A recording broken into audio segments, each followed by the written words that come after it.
The next thing I want to talk about is being a new guy in the SEAL team. So. Oh shit. I mean, one of the things I actually think was a mistake that the community made was taking away the probationary period.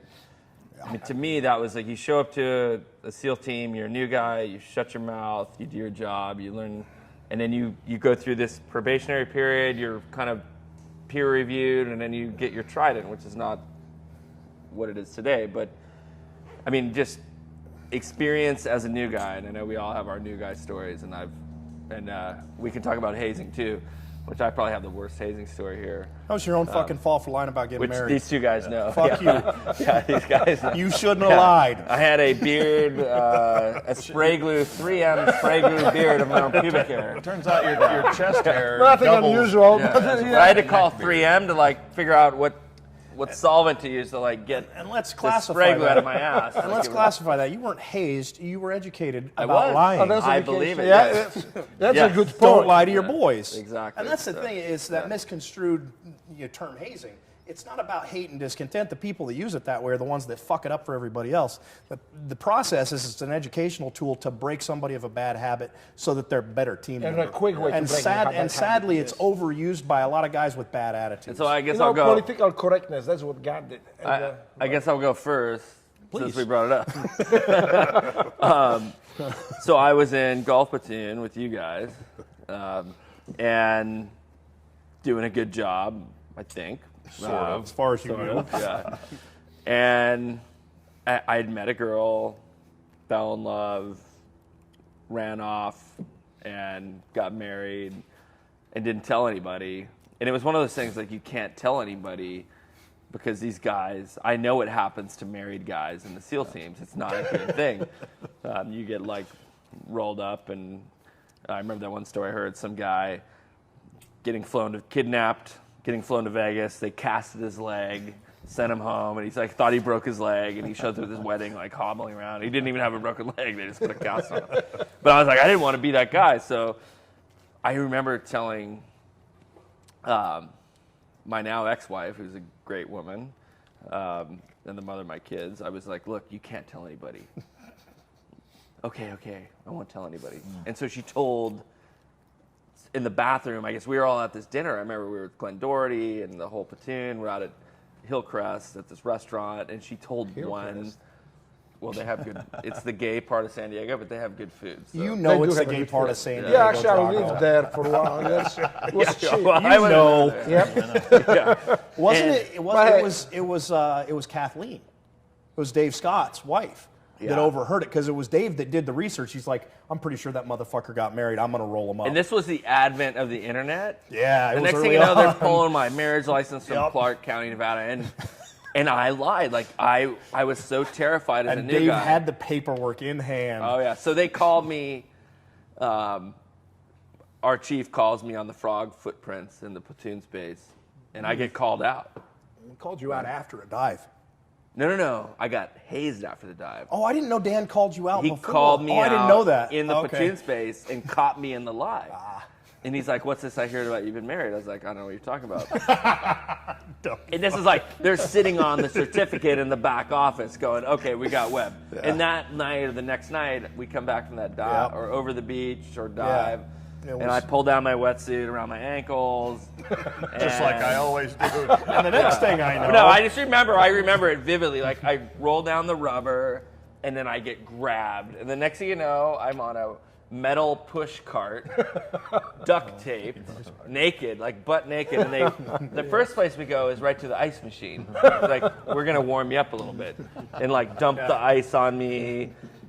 And then we go to the platoon locker and they wheel me in the air conditioned space. Like those are cold, that concrete like cave that we're in. It was a cold space to begin with. And then it started. It was a total kangaroo court. Like you lied to us. Oh, and I have to back up because at quarters that morning, I thought I was getting a good conduct award. At quarters that morning, they're like, turns out Webb wasn't front good and center, the whole SEAL team, and Dan proceeds to read my list of criminal activities in the platoon. Like, command. you've been this and that, and I was like, oh, this isn't a good conduct award. This isn't good. Bad conduct. I'm pretty sure this is going to Good reflect Yeah, poorly on and you. they just read this list of atrocities, the women I'd slept with. Like, it was just like, it was terrible, and it made me hit the surf in my uniform, full dress. And then that night, I thought it was over. I was like, oh God, that was terrible. I got embarrassed in front of the whole team. That night, peel off the rubber. Next thing you know, I'm on this cart. And next thing you know, there's this kangaroo court, and they're talking about not lying to your boys.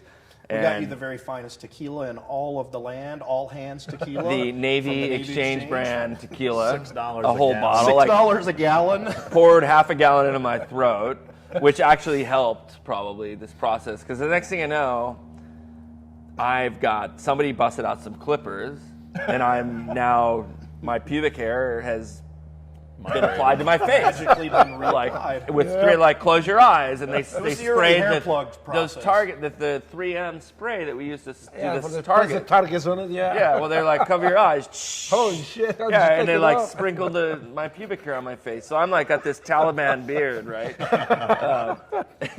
And they're like, Then I'm we like, didn't this realize is you could terrible. grow overnight anyway. Yeah, which I could grow in a few seconds. But then they bust the Tabasco sauce out and give a little bit of like love on the Tabasco on the private parts, which is like, if you've ever had Tabasco where it shouldn't be, it's like dipping your private parts in gasoline and lighting a match. Like, that's what it feels like.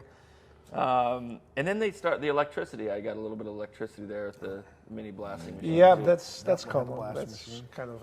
And then it was all about to end, and they called my ex-wife, Yep. who I'm thinking in my head, like, how dare she like do this to me? And she wouldn't pick up the phone because I was late for dinner. So I'm like double fucked.